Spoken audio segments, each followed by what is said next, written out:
In the beginning, God appointed a group of angels to watch over the world. Over the ages, they became fascinated with humans, until they abandoned heaven for earth. Bring me the souls of the fallen angels, and I shall spare the world. And so began Enoch's quest to save humanity. El Shaddai, El Shaddai. Oh, man. We will hold your spirit high. El Shaddai. Everybody sing along. Come on. El Shaddai. El Shaddai. I'm going to sing like I sing in church. El Shaddai. Damn, is nobody up on their Christian Easy listening today? Come on. Yeah, it's Amy Grant. Amy Grant.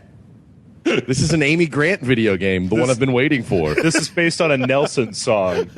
Yes. I can't live without your love and... No, that's different. Stop it. El Shaddai, if you couldn't tell by the name, is a game with a lot of religious overtones. In fact, the name El Shaddai means, in Judaic terms, God Almighty, or even God the Destroyer, right up there with Conan, if you want to get down with it. I did my Christian research before I got into this. You got to get the whole name, though. The whole name, because it gets even more ridiculous from there. It's El Shaddai, Ascension of the Metatron. Now, dude, it's a Transformers game? That's awesome. Soon to be a movie by Michael Bay. Is that in the Bible, too? Ascension of the Metatron? Or is that just the game? Metatron, not Megatron. Okay. I just keep expecting, where was Alan Rickman the whole time? I'm like, fuck, man, you said the Metatron right on the box. That's the dude from Dogma. Yeah. Oh, it is? Okay. Yeah. I don't know any of this stuff. I just knew the name because Amy Grant said it. That's all. I think Amy Grant is fine. So, of course, that caught my attention right there. But she listens, too. Oh, yeah. She reads my fan mail. And I Here you go, Amy. Korey would hit it. I would love to go to an Amy Grant concert and just tell people that, you know what? I'd like to the guy that's standing next to me with his hand all up in the air to God. I'd be like, hey, you know what, man? I fucked the shit out of Amy Grant. Wouldn't you? I want to see her stop in the middle of a song. We have a Negro here in the audience tonight. We love all of God's children. Hello, everybody. I'd fuck her. Hey, how you doing? And a chill filled the stadium. El Shaddai, everybody. Shalom shalom. So who all played this? I played it. I unfortunately played it all the way to the end. Oh, damn, here we go, man. I played it pretty far in myself, but I didn't get all the way to the end. And Jason just saw the trailer a little while ago and came back and was like, I had the same experience by inhaling a bunch of furniture polish. It's funny because this game reminds me of like some cracked up homeless guy who's really trying to tell you something really important, and you're just like, no, I'm listening to you, but what? No, what? Jeff, see, you get on my nerves with this, man. This is a really landmark, important game here. This game is for all those people who have always wanted their Christianity combined with male homoeroticism. I mean, this is really filling a void out there. I'm not trying to even get a cheap laugh here.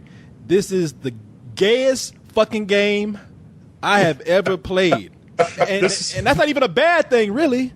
This is the gayest Jewish Devil May Cry ripoff I've ever played in my entire life. See, man, I'd like to make some jokes, but I don't need to. You guys are just speaking the truth. That's the thing. A lot of people, we're not saying this because it's, we're being juvenile or anything. Oh, this game is gay. No, it really is. I mean, they're not trying to hide it. I mean, we're talking about tight jeans and phallic symbols in this. What is with the jeans? Like, what's that? Like, he's an angel that comes down. Well, first of all, he's like he writes a lot of books, and then he comes down from, I think he's an angel, and he comes down like a Roman armor thing in the beginning. But then he's in blue jeans with like white Gundam armor on or something. Yeah, let's see, Kevin. What kind of jeans are they? Are they like Gerbode or they like Benetton maybe? I'll tell you what kind of jeans they are. Acid wash jeans. Jordache.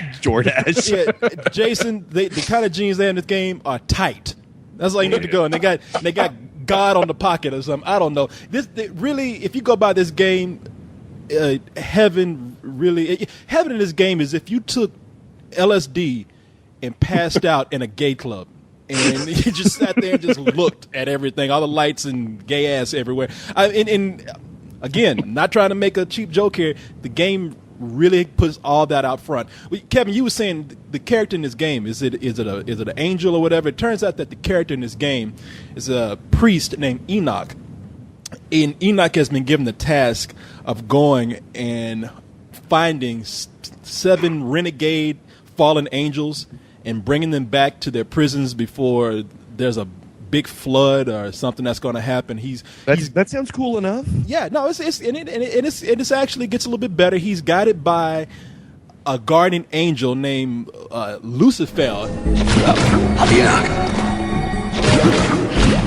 Humans have a unique gift, the power of choice. Free will. They can follow any path they desire. So choose your path carefully. The future of mankind depends on it.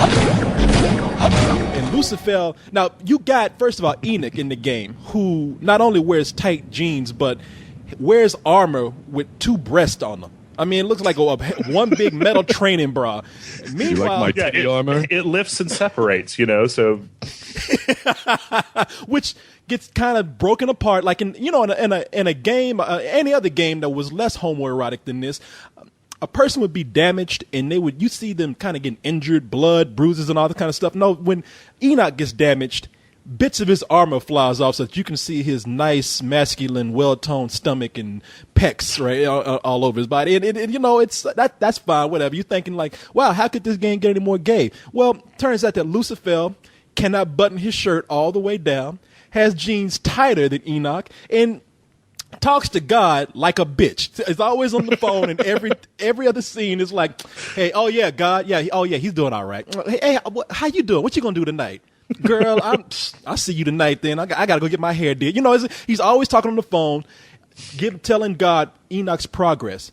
Now, this game, I have to say, I do think that visually it's pretty amazing because it's a combination of an action game and a platformer. Somebody wants to say something? Yeah, I should point out, though, that apparently God has a phone number. So if you're crank calling random numbers, you might fuck up. Son, do you know who I am? Fuck you. Who are you? Oh, shit. Lightning come down. You come through the phone and shit. No, it's I think that the game itself. Now, Kevin, you were saying that. I mean, not Kevin. Jason. God damn it! Who are you, boy? Jeff. Hello. You got me so mad here. I'm trying to ignore you right now. No, Jeff, you were saying that this game here reminded you of a Devil May Cry ripoff, and I guess that's because the developer of this game is also the guy who was the designer for Devil May Cry. And I have to say that one of your complaints about the game is something that puzzled me, knowing that this came from the developer of Devil May Cry, because it really is a one-button attack in this for your combat here, and you got another button for doing special moves and jumps. You combine those 2 buttons for combos and defense moves and dodging, and it's pretty simple. And I think that for some people who are looking for a challenge, maybe that's something that's going to get on their nerves. For me, that didn't really bother me.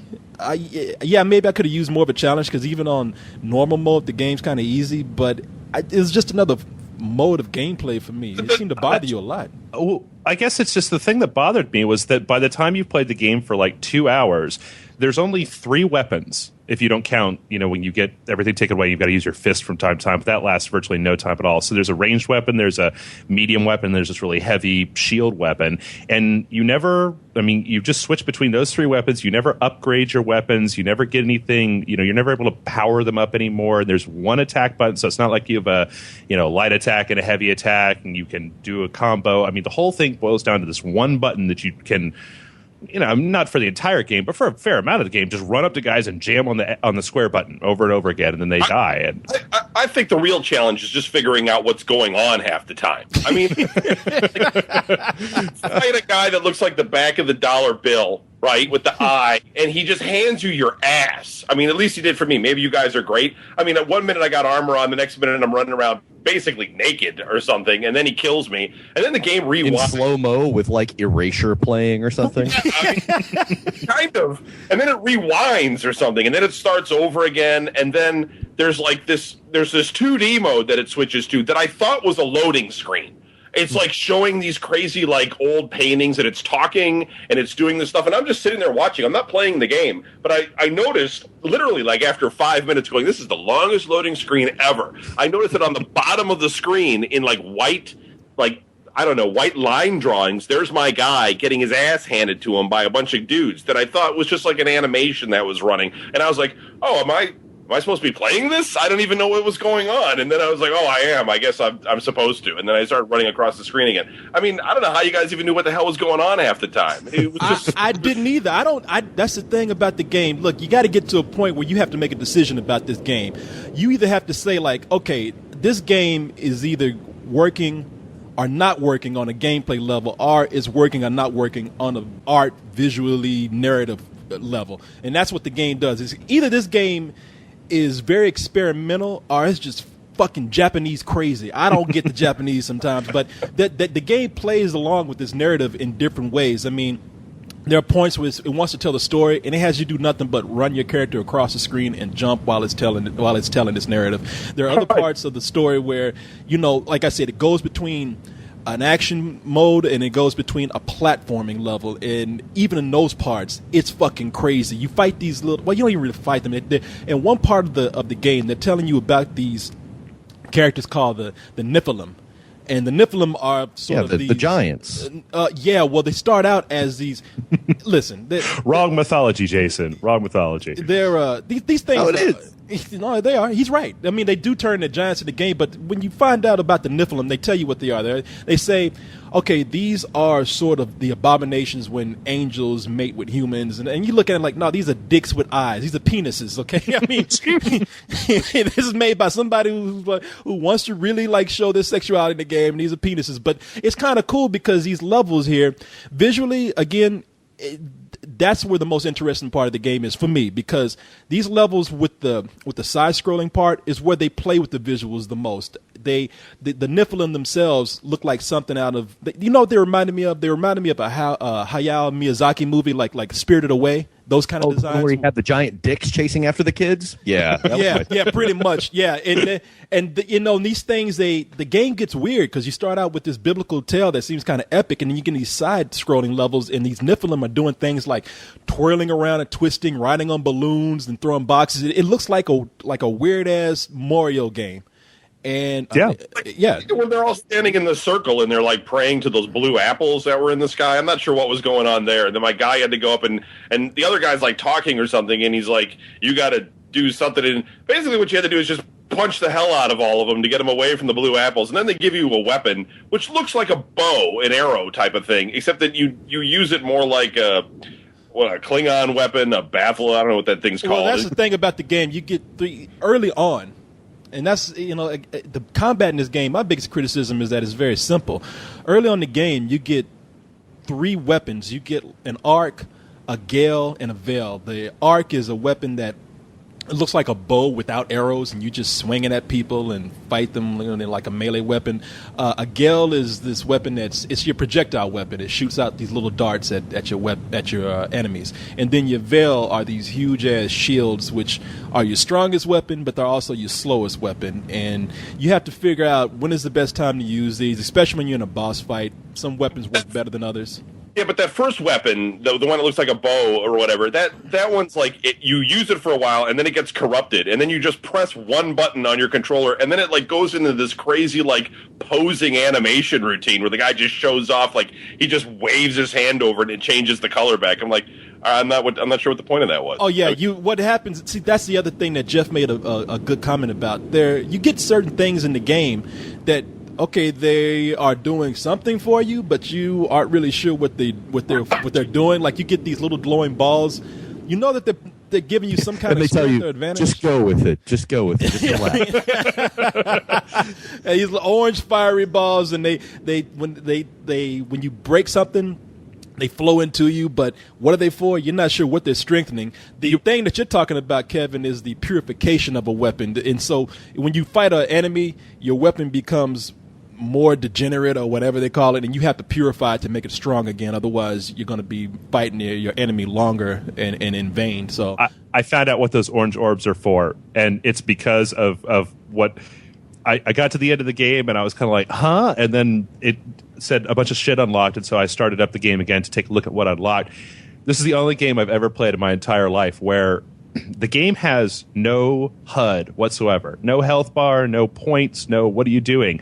Once you beat the game for the first time, you can turn all that information on. So you can actually see how much life do you have left and how many more orange orbs do you need before you get superpowers and how many points did you do in that combo. It's the only game I've seen in my whole time playing gaming where once you beat the game, it actually gives you the stuff that you should have had the entire time.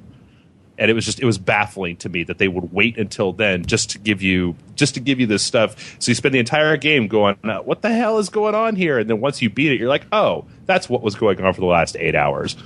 I don't know. I kind of like that, man. What are you gonna say, Jason? I didn't play this game, and I'm a little lost just by what you're saying and from watching the trailers and reading about it and everything. But do you guys realize how many levels of weird this really is at its base? I mean, hold on, sit down. I'm going to fuck you up with some knowledge, okay? Go. Back a long time ago, a bunch of guys, politicians and religious folks and everything, the Nicene Council, I think it was called, sat there and basically edited the Bible and said, okay, now this is the Bible. And they took out books and said, no, this is weird, or this one doesn't match, or this one's contradictory. The Book of Enoch is one that was too fucking weird. So they took it out. You take that book that was too weird, and then you let the Japanese people make a video game out of it. The Japanese people are the ones who are saying, hey, this is right up our alley right here. We got to make it might make perfect sense to them, but that's just like multiple layers of weird. You got to hack through that with a machete to get to some sort of normalcy. It's funny you should say that, Jason, because that's what the game is. I mean, it is to defeat these fallen angels, you have to go up a tower and find each one of them on a separate level. And every level that you go to gets fucking weirder and weirder, and it gets to a point where the game is a premise. After that, you just have to go with it. Either you're with it or you're not. It's just so fucking weird. Even as Kevin was saying, the structure of the game is crazy. You get into several boss battles before you actually have your real first boss battle, and those boss battles are just part of the story, are just maybe preparation for you to try to figure out what to do to these fallen angels before you have to really fight them. An angel will come down and say, oh, you're still chasing after me? I don't think so. And then you get into a fight with them. Just go with it. And then was it Rip Taylor was the angel? Hey man, I told you the game was confetti at you. Yeah, I told you the game was gay, man. And so you'll fight them, and you'll keep fighting, and then you realize, like, well, shit, why am I spending all this time fighting? I'm meant to lose. And the moment you lose or get hit enough, then it goes on to the angel telling you, like, I told you to keep the fuck away from me, you bitch, whatever. And it's like, okay, this was meant to just be part of the story. And like I said, that's gonna be off-putting to some people.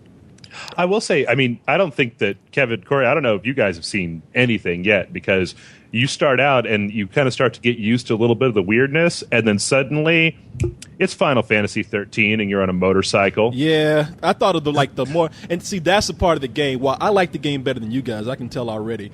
That's the part of the game I was telling you about that reminded me of some lame gameplay like in Tron. Yeah. But this part right here, anybody who played the recent Tron game that came out, now this game is getting a lot of praise and a lot of good reviews, and yet there's a level in this game that is not any better, probably even easier than the motorcycle level than Tron. And it's almost the same thing. You're in a level that almost looks like Tron. Yeah. Yeah, I mean, I don't know. I think a lot of people are really falling for this game because of the art aspect to it. And I don't blame them, because I think the game is just visually from that standpoint, very interesting. Kept me going, trying to see what was going to pop up next, because I just said I want to see what weird gay thing that they can do to top what they did the last time. I think that my favorite bizarre thing that happened in the game was just one boss fight where one of the angels is like gay dancing right in front of the player camera. And he keeps getting in the way of you seeing the guys that are trying to attack you behind him. So like the camera is fixed in front of him, and he'll put his hands up in front of the camera doing jazz hands and stuff. And he keeps, keeps singing, "You turn me right round, baby, right round." I'm just like, dude, can we just fight? Can you just stop dancing and can we have a fight already? Man, I hate to like keep harping on this, but there are certain enemies that you fight in the game, and how do you defeat them? When you keep hitting them until their clothes come off.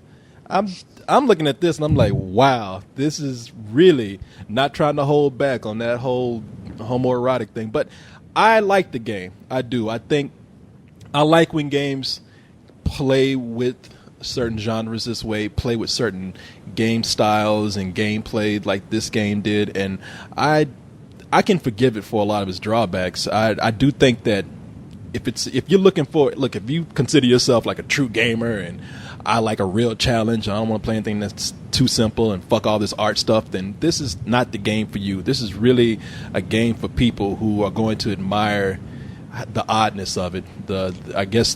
Who wants to see something different to the point of it doesn't even make sense sometimes. And I can see that. But is it as good as the Noah's Ark video game from the 80s? No. But what is? What is? Really? Trying to save that unicorn? Never caught the fucker. Never caught him.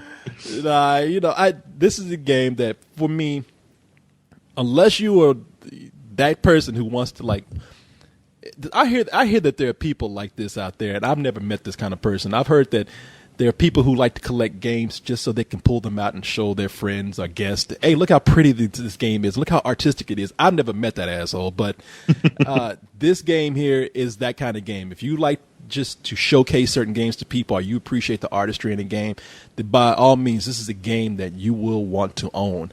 However, for me... Kevin is that guy, by the way. He's here on the call. Yeah, Let's not talk about him like he's not. Yeah, he won't admit it. But I think for somebody like me, I do think it was a little simplified. I don't think it's, as far as gameplay goes, it was as challenging as it should have been. But I can't lie and say that it kept me interested, and I really did enjoy the platforming parts of the games. Those were the highlights to me. I did. Like I said, those are the parts that just seemed the most interesting. Yeah. I mean, I haven't been this frustrated with a jumping puzzle since Alice was making me jump on invisible moving platforms. There were plenty parts of the game where I was ready to crack my controller in half and just, hurl it out the window. It was more challenging than the I guess the combat part, because the combat part, here's the thing. No matter how crazy and weird looking they make this game, the combat parts still follow the same pattern. I mean, they get a little more challenging as they go along because you get more boss battles. But as far as fighting like smaller enemies, it's the same thing almost over and over again. You repeat the same thing. And the platforming part for me was one that at least had some interest. That's where they changed things up a lot more. And they did offer, for me, more of a challenge than the combat part, because it gets to a point where you got to be really precise with your jumps on the platform. Well, the problem with that is that they keep putting, I mean, like the environment is so abstract, and they keep putting like these weird textures right up in your face and like overlaying the entire thing with like parchment and glyphs and symbols and shit that half the time I couldn't even see where I was supposed to go. And it was like I jumped for this area and, oh wait, no, that's just a pit. There's nothing there. It's like, come on, game. Usually use the shadow to try to line up where I'm landing, but it was a little bit hard here because it was hard to find where everything was. But look, I mean, I say the game to me is totally worth full price just because it's insane. It's like the old boy of video games. It's got some bad editing, and it doesn't always make a lot of sense, but you just watch it for what is going on in it because it's just crazy. And plus, look, best game ever based on the Book of Enoch. I think we can. Yeah. I got to been waiting for that for a long time. Yeah, the game is right there in the middle between a rental. I mean, well, a good rental from GameFly and full price. I'm hindering on full price for this just because, like I said, I think it has some replay value in there, and it is so crazy looking. I enjoyed that part of it very much myself. Yeah, I'm gonna tell you what, I'm gonna give it a full price. I think that I'm going to give it a high rental, and the reason that I want to do that is just because the once you finish the game, really the only replay value that you have in the game is going back and playing through on harder difficulty levels. But because the combat is so kind of one dimensional, once you've mastered the combat, there's not really a whole lot more room for growth or getting way into it. So unless you really, really, really enjoy the way the combat goes the first 24 times you kill somebody, I don't think it's got much more than a high rental. See, the only thing I say about that though is you're forgetting the replay value of watching your friend play it who has no idea what it is and having that and be bewildered by it, because I could get like an endless amount of enjoyment out of that. I guess the thing is, like, when I think of the weirdest games I've ever played, I think of Killer 7, and I played through Killer 7 multiple times just because I was like, and what? Wait a minute, what happened there? Like, I blinked for a second, and now the world is destroyed. Whereas in this game, I felt like when I got to the end of the game, I was no more informed about what the hell was going on than when I first started it out. So, I mean, I don't feel that, like, I don't know. It just didn't. It didn't. There was a chord in me that it did not strike. So I can't give it more than a rental. Okay. All right. Well, Jeff, I'm kind of hesitant to even ask you. Do these jeans look tight to you? Girl, God ain't gonna let you into heaven if you ain't looking good. Enoch, you sure that's enough armor? I'll take the best you have.